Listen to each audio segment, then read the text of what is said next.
Hey everyone, so let's learn how to explain any academic gap that you may have after your high school or after your recent studies. Because visa officer may ask for the question, why did you have such a long gap after your high school or after your recent studies? So, having a gap is not a very good thing, especially for students going for a bachelor's degree if they have just completed their high school, because they will not have any professional skills to start working or start gaining some work experience. So, I'll teach you how to explain your academic gap. All right. If you have completed a bachelor's degree and you had some work experience, that's completely fine. That's not considered to be a gap. You can just tell about your work experience and that will be fine. But if you are a high school student, it might be slightly tricky. Let's talk about it. So, if you have a gap of 1 year or less than a year, then it will not be a very big problem. You can simply say that I was working on my application, which I started last year, and along with that, I was also preparing for my English proficiency tests.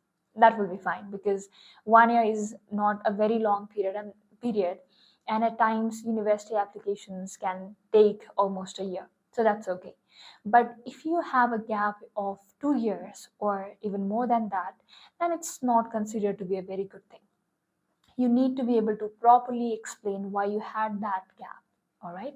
Every student may have a different reason, and you should be using your own reason. I'll just be giving you examples of how you can present what you did. I really recommend you to show some professional involvement if you had a gap of 2 years or more.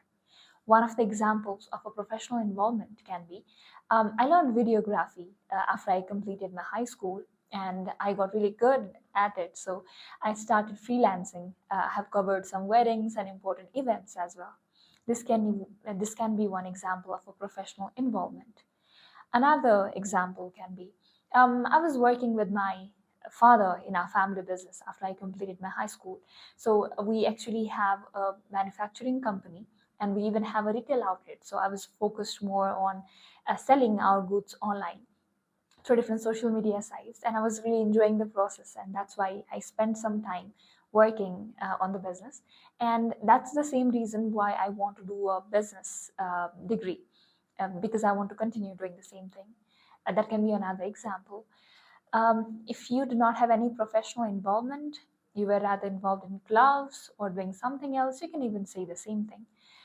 You can say something like, there's a local animal welfare related NGO in my community, so I was involved with them. I mostly work with organizing different animal welfare programs and events in our community, and I really enjoyed the job, and that's why I spent some time working with them.